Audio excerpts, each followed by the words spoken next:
Hi guys, welcome back to Books and Tea with Macy.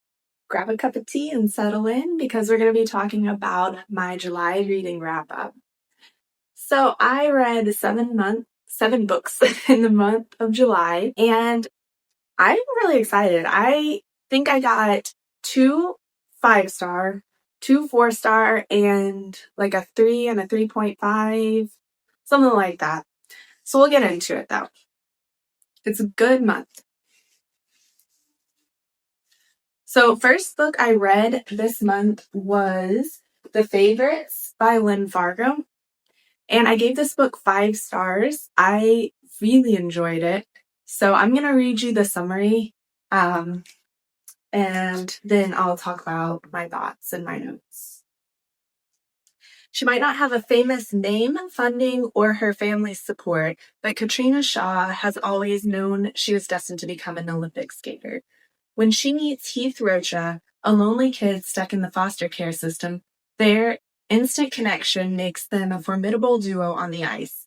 Clinging to skating and each other to escape their turbulent lives, Kat and Heath go from childhood sweethearts to champion ice dancers, captivating the world with their scorching chemistry, rebellious style, and roller coaster relationship. Until a shocking incident at the Olympic Games brings their partnership to a sudden end. As the 10-year anniversary of their final skate approaches, an unauthorized documentary reignites the public fascination with Shaw and Rocha, claiming to uncover the real story through interviews with their closest friends and fiercest rivals. Kat wants nothing to do with the documentary, but she can't stand the thought of someone else defining her legacy. So after a decade of silence, she's telling her story. From the childhood tragedies that created her all-consuming bond with Heath to the clash of desires that tore them apart. Sensual rumors have haunted their every steps for years, but the truth may be even more shocking than the headlines. All right. So clearly that drew me in right there, and I was hooked, even just from the summary, the Goodreads summary. And on Goodreads, this has an average of 4.10. I gave it a 5-star. I thought it was great. It mentions that it's like a documentary style, so you really get that throughout. And I thought that the mixed media of having like people come in and speak for the documentary, and then also having everybody's perspective, not only Kat and Heath, but also there were these skaters that kind of like competed with them and trained with them. And so they were really close to them and they kind of added to the drama of it all, which it was a very dramatic story. So if you do like, I would say like reality TV and that kind of drama, it's not only like the romance piece because they are these childhood sweethearts that are also competing, but I also have in my notes that there were themes of ambition versus love, and specifically young love, which is messy enough as it is. Um, and it does also have interesting commentary on gender bias in competitive sports. So things like women having to kind of smile and take losses with grace versus like men just kind of being able to show their ambitions and their disappointments with their losses and things like that a little bit more, especially on the Olympic stage. And also just the way that women dress and express their ambition in general. Those things were all kind of like discussed in this documentary, which I found pretty fascinating because I can totally see that being a real thing for ice dancers and ice skaters and things like that. And it mentioned that it was getting better in this day and age. And I do wonder, like, to what degree is some of that true? Like, what research did Lynn Fargo do for this book? So yeah, I really thought that that was amazing and interesting. It had me hooked. The lovers situation, like with the tragic issues with their relationship and everything, I ate that up because obviously I'm a romance girly. But I mean, honestly, like I said, the documentary style and the way that they did the whole thing was great. So I really recommend that book. Definitely started off July with a bang. And oh, also I did that on audio. So the audiobook was really amazing and I do suggest that even if you switch it up, like maybe do the physical and then sometimes the audio. The audio really did add to my experience, I think. And the next book on my list is The Night She Disappeared by Lisa Jewell. I will read you that Goodreads blurb as well. That one it was kind of okay for me. We'll get into it, but the average rating is 4.9 on Goodreads. And the blurb is, on a beautiful summer night in a charming English suburb, a young woman and her boyfriend disappear after partying at a massive county estate of a new college friend. 1 year later, a writer moves to the cottage in the edge of the woods that bordered the same estate. Known locally as Dark Place, the dense forest is the writer's favorite area for long walks, and it is on one such walk that she stumbles upon a mysterious note that simply reads, "Dig here." Could this be a clue towards what has happened to the missing young couple, and what exactly is buried in this haunted ground? Okay. So obviously this is a thriller that I read by Lisa Jewell. I've read one other of her books so far, and that was what was it? Not Sometimes I Lie. It's Listen for the Lie? No. What is that one called? I've read one other of her books and I cannot remember exactly the name of it. But this book, basically, let me grab my notes on it. I rated this book 3.5 star, or no, I'm sorry, 3 out of 5 stars. I rated it 3 stars. It basically took me a while to get through. I didn't really like the pacing too much on this one. Yeah, The Night She Disappeared was just kind of meh for me.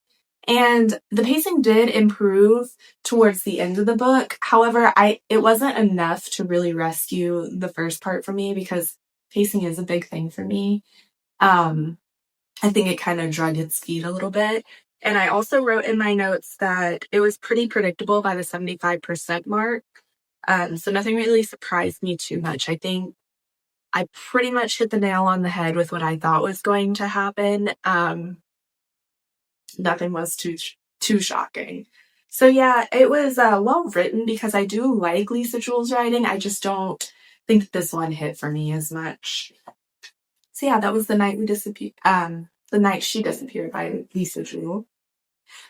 Okay, this next one is really exciting. I can't wait to tell you about it.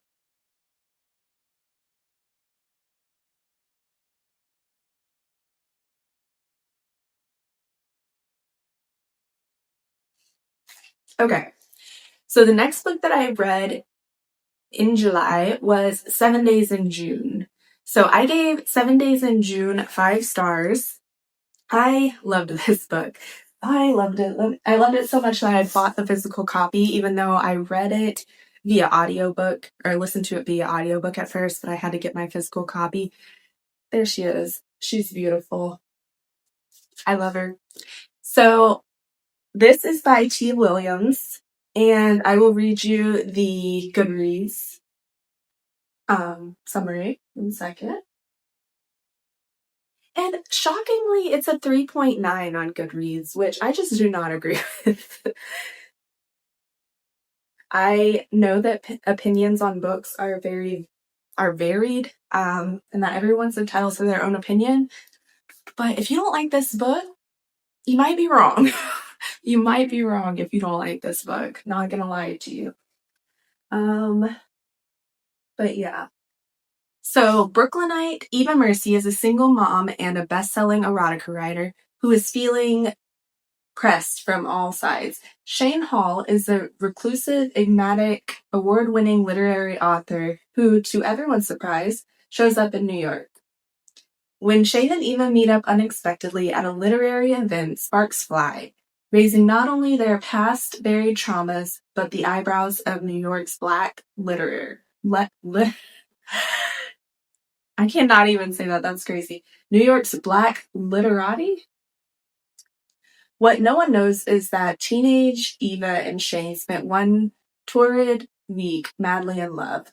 They may be pretending that everything is fine now, but they can't deny their chemistry or the fact that they've secretly been writing to each other in their books ever since. Over the next 7 days, in the middle of a steamy Brooklyn summer, Eva and Shane reconnect, but Eva's not sure how she can trust the man who broke her heart, and she needs to get him out of New York so that she can return to her life as normal. But before Shane disappears again, there are a few questions she needs answered. With its keen observations of Black life and the condition of modern motherhood, as well as the consequences of motherlessness, 7 Days in June is by turns humorous, warm, and deeply sensual. Okay, so I think just by the description there on Goodreads, you kind of understand that it's not just a love story. It is a romance book, but it touches on so much more than that. And I wrote in my notes that it was so real and raw from the very beginning. And it does have a great commentary on race and class. So obviously race, it mentioned in the blurb that it kind of just talks about race and motherlessness and motherhood, and not only in the context of their lives now as adults, but also when they were younger. So it does kind of go back and forth on timeline. You get to see them when they were younger and when they met in high school, and kind of the struggles that they were facing then, which were so raw and so real and heart-wrenching at the time of them being young. And then also you get to see how they overcame a lot of those things, even though they still, made up who they are today. So that's kind of that piece, but also the classism kind of comes in because her daughter is living a totally different life, with her mother being there for her as an award-winning author.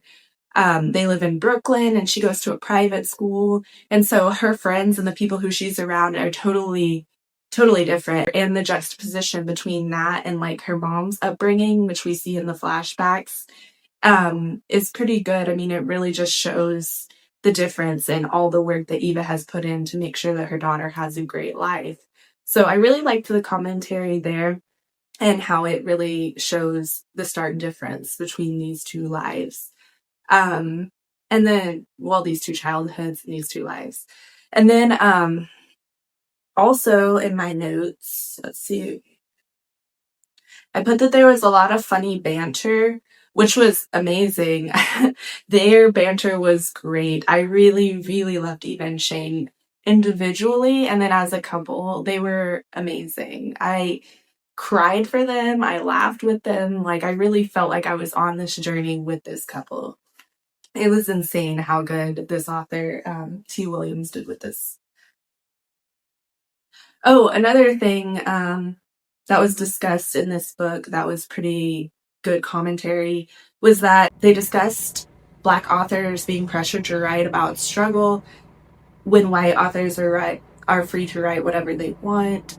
So just with her mom and Shane both being authors, I think that was really interesting that the author was able to put in her own perspective on that piece and her own commentary. And I do really appreciate when a book has something like that to say. It just added to the raw realness of the book. And I put it there were heavy themes of staying true to oneself, finding your voice, and giving back to your community. And also, I feel like with the romance piece, it was kind of more of a it was always you or it's always been you trope, which I really like as well. I really like I guess it would be second chance romance in a way. But yeah, it is second chance romance, but I absolutely loved it. I thought that this was such a good book. And like I said, I loved them both individually and together.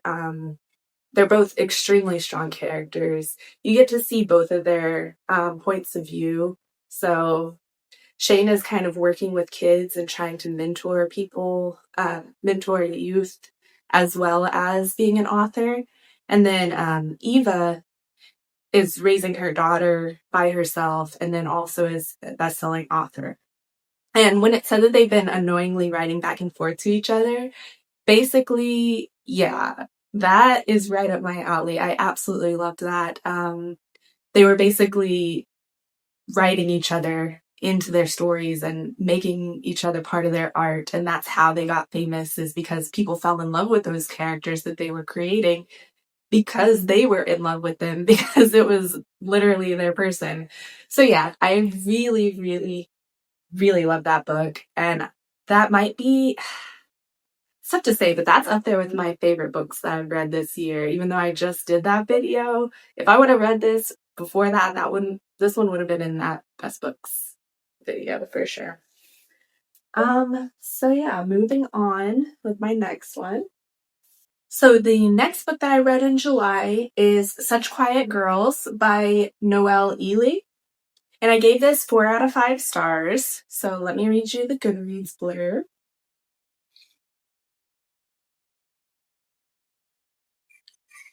Okay, so the Goodreads summary says Sage and her sister won't make it home from school today. Neither will the other children on bus 315, though that's just the beginning of the nightmare. New bus driver Jessa blames herself for what happened. She couldn't protect the kids she was supposed to deliver to daycare, just like she couldn't protect her own daughter 3 years ago. But this time, everything will be different. It has to be. Trapped in a shipping container buried 20 feet beneath the ground, Jessa and the children do their best to stay calm. The kidnappers insist that if everyone behaves, they'll be freed when the ransom is paid. But Sage isn't sure they'll last that long. Neither is Jessa. It's dark, cramped, and with every passing minute, it's getting harder to breathe. With time and air running thin, Jessa and the children must find a way to outsmart their captors or face an unthinkable fate. And it also says that Such Quiet Girls was inspired by actual events. So that's really interesting. It is averaged at 3.2 stars on Goodreads. And like I said, I gave it... It's averaged at 3.92 stars on Goodreads. And I gave it 4 out of 5 stars. I really thought that it was atmospheric. And the whole time I was on the edge of my seat. I liked the characters and was rooting for them. Like it said, Sage, she was like 12 or something like that. She was the oldest kid on the bus, but she was really only like 12 at most.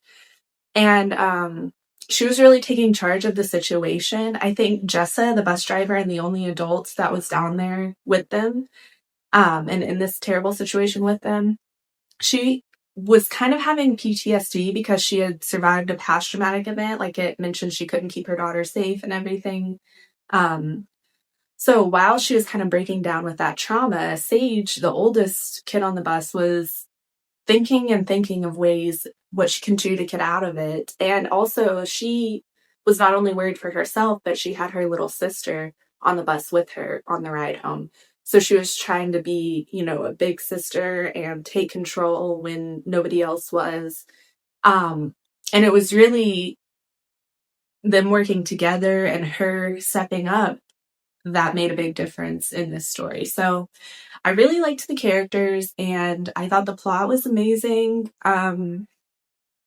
Yeah, I think that the multiple POVs, that's another thing, is that this had multiple POVs and it added a lot to the suspense. So we would like go back and forth between Sage, the 12-year-old girl, Miss Jessa, the bus driver, and then also the mother of Sage and her little sister, who, was trying her best after the bus disappeared.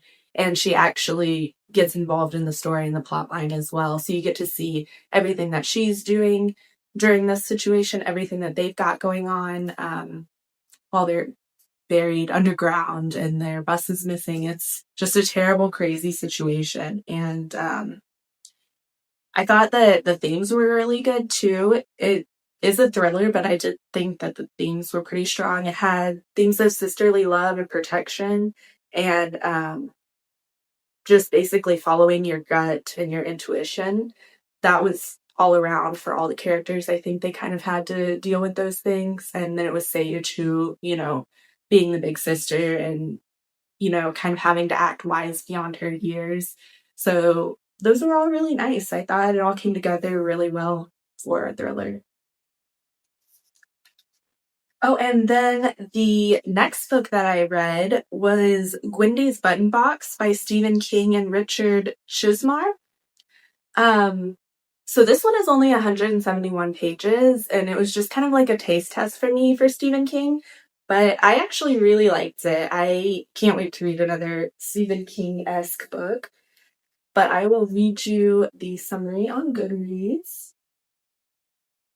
The little town of Castle Rock, Maine witnessed some strange events and unusual visitors over the years, but there is one story that has never been told until now.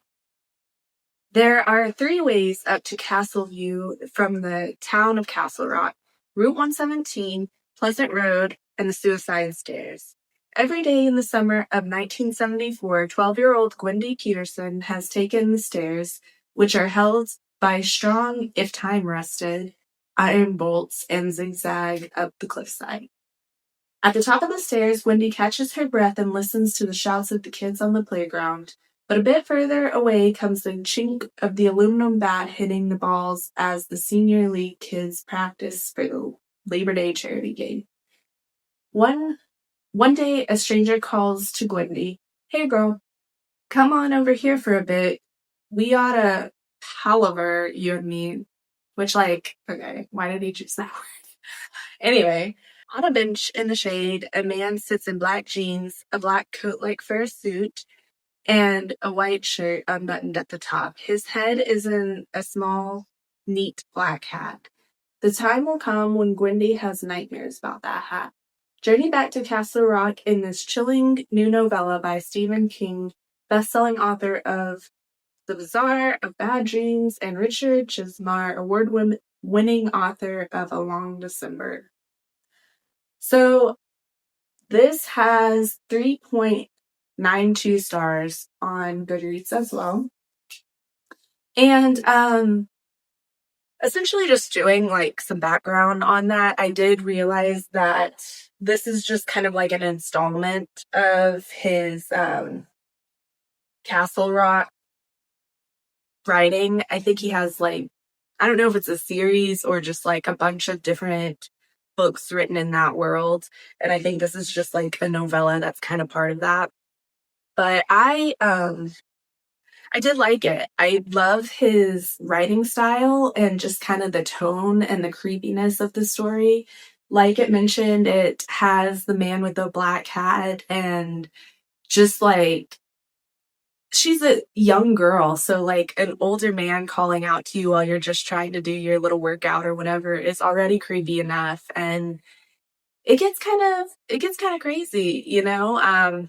So the whole time you're trying to figure out what the button box is, he kind of gifts her this button box and she has to figure out what's going on with it. And also even though it's only 171 pages, it goes from her being like a tween, 12 or 13, to I think she either just graduated or is about to graduate college. So it's a coming of age story as well, where you get to see her whole life that whole time, and while she's basically caring for this button box and trying to figure out what's going on and these creepy things and creepy vibes are happening a la Stephen King. So yeah, I thought it was pretty good, and I put in my notes, loved the creepy vibes and writing style, loved how it was a coming of age story. Yeah, pretty much everything I mentioned. It's super unique. The only reason that I gave it 3.5 stars. I don't know what I said earlier. I gave it 3.5 stars though. The only reason that I didn't give it a higher rating is that with novellas, for me, if it's such a short length, I don't really get to know the characters and everybody's motivations well enough. So I don't really have time to get fully invested. But I think if it were to be fleshed out, I'm sure that Stephen King would be able to put even more of the creepy vibes and flesh out the characters more. So I thought 3.5 was really good for what it was. And next, I read One Golden Summer by Carly Fortune. I also have this beautiful book. It's kind of shimmery too. But yeah, I really liked it. I love Carly Fortune in general, so I did give that a 4 out of 5 stars. And I will read you, of course, the Google summary, or Google Goodreads summary. Good things happen at the lake. That's what Alice's grandmother always says, and it's true. Alice spent just one summer here at the cottage with Nan when she was 17. It's where she took that photo. The one of the three grinning teenagers in the yellow speedboat. The image that changed her life. Now Alice lives behind a lens. As a photographer, she's most comfortable on the sidelines, letting other people shine. Lately, though, she's been itching for something more, and when Nan falls and breaks her hip, Alice comes up with a plan for them both. Another summer in that magical place, Barry's Bay. But as soon as they settle in, their peace is disrupted by the roar of a familiar yellow boat and the man driving it. Charlie Florrick was 19 when Alice took the photo from afar. Now he's all grown up, a shameless flirt who manages to make Nan and Alice long to be 17 again, when life was simpler, when taking pictures was just for fun. Sun-slanted days and warm nights out on the lake with Charlie are a balm for Alice's soul. When she looks up and sees his piercing green gaze directly on her, she begins to worry for her heart. Because Alice sees people, that's why she's so good at what she does, but she's never met someone who looks at her and sees her right back. All right. So first, I want to say that this is actually the kind of the follow-up. I guess it would be the sequel, but you don't really have to read the first one, to Every Summer After by Carly Fortune. So in that one, it actually follows Charlie's younger brother, Sam, and his love story. And so this is kind of just like Charlie's story following up on him. And I absolutely loved it. It was so good. Carly Fortune every single time gives me all the summer vibes that I could ever want or need. Barry's Bay is just like, I feel like I've been there. That's like a place that I feel like I've gone in the summertime for real. But yeah, I really love her writing style. I put that it's so cute and a nice slight slow burn. So cute and a nice slow burn on the physical side. Oh, I put that it's a nice slow burn, and that they take it slow, like physically. So I feel like they got a chance to really get to know each other. And that was the thing too. When you've read Every Summer After, Charlie is a huge flirt, and his character is just like that. Like, he can talk to anyone and flirt with anyone, and he's gotten a lot of girls, like, in the past book and when they were younger, because the last book follows them from when they were younger to now. And so basically, this book is just showing a little bit more of what's beneath that shell. He's had his own trauma and stuff with his parents passing away and things like that. So this book kind of shows how he's been able to kind of like get through that. And basically Alice is able to help kind of pull him out. Even though he seems like he's okay and he's happy all the time, he's dealing with his own stuff. And Alice is able to just kind of get through to him, and they just work so well together. So I thought that it was really cute. With that being his thing before, like just kind of getting women, he never really had like a serious relationship. So that's why it seems to be so important to him to take things slow. At least that's how I took it. And I found that really cute because it just feels like he knew she was different and that she meant something to him. And then with her, she's more on the shy side. So when she was younger, she was the total opposite. It's almost like an opposites attract thing. So yeah, I think that they complemented each other really well. And another thing that I loved about it was they're both in their 30s. So I thought that the mature love story with them was really good. There wasn't a lot of drama. There wasn't anything like, I wouldn't say it's like a crazy third act breakup type of thing. So yeah, they kind of knew who they were. Everyone was kind of like secure within themselves. Like, she was established as a photographer and she was really good at it. She was just kind of trying to refine herself within that and within her craft. And then with Charlie, he was super established and knew who he was.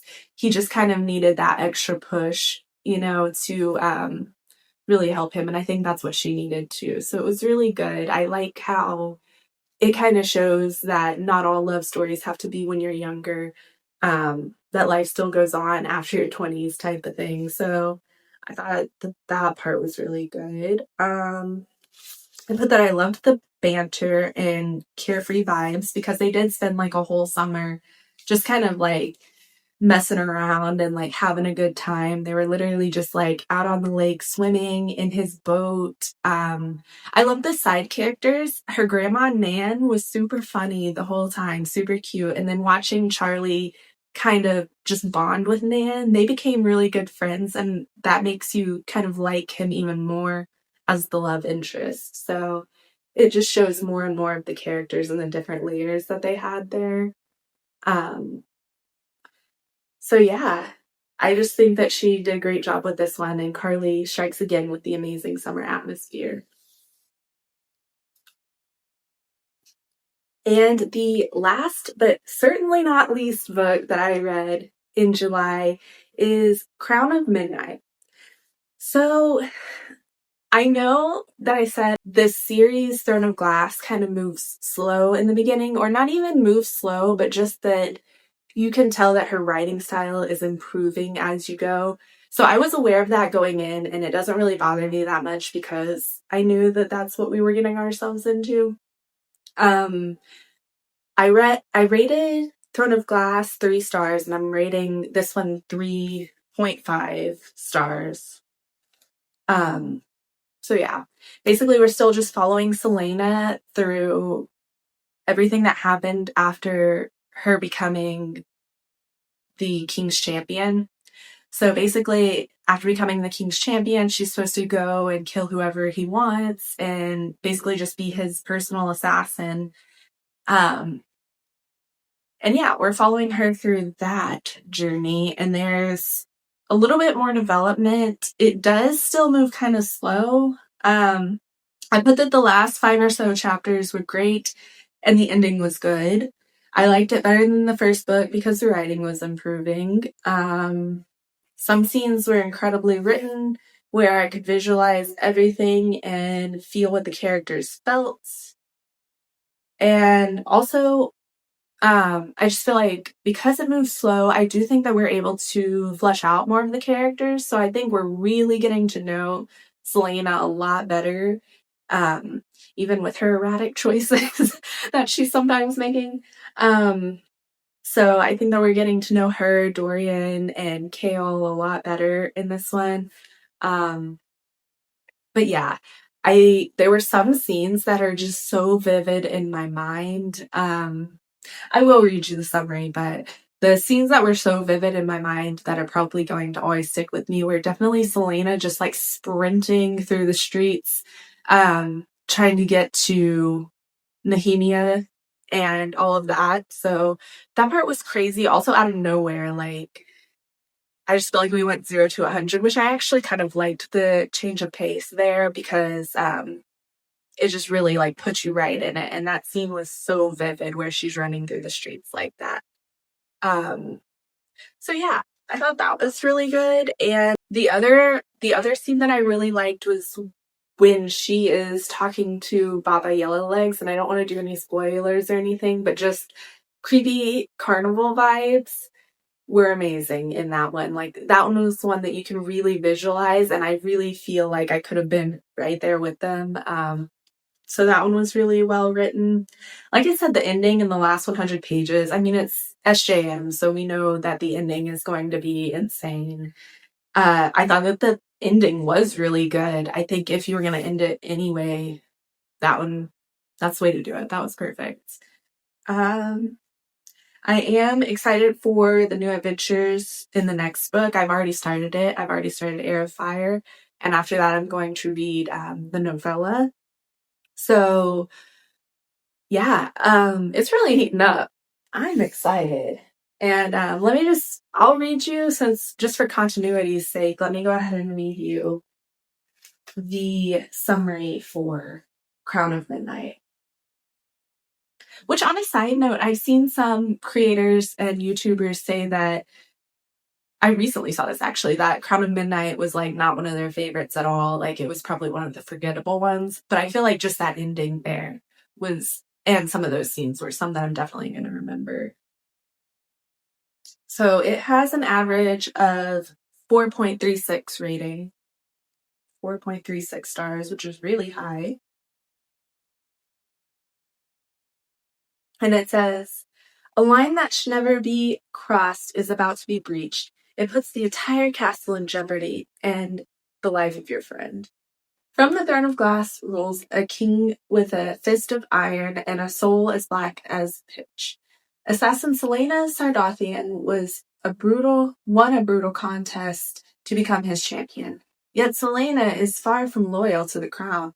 She hides her secret vigilantly. She knows that the man she serves is bent on evil.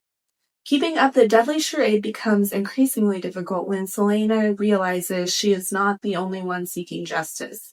As she tries to untangle the mysteries buried deep within the glass castle, her closest relationships suffer.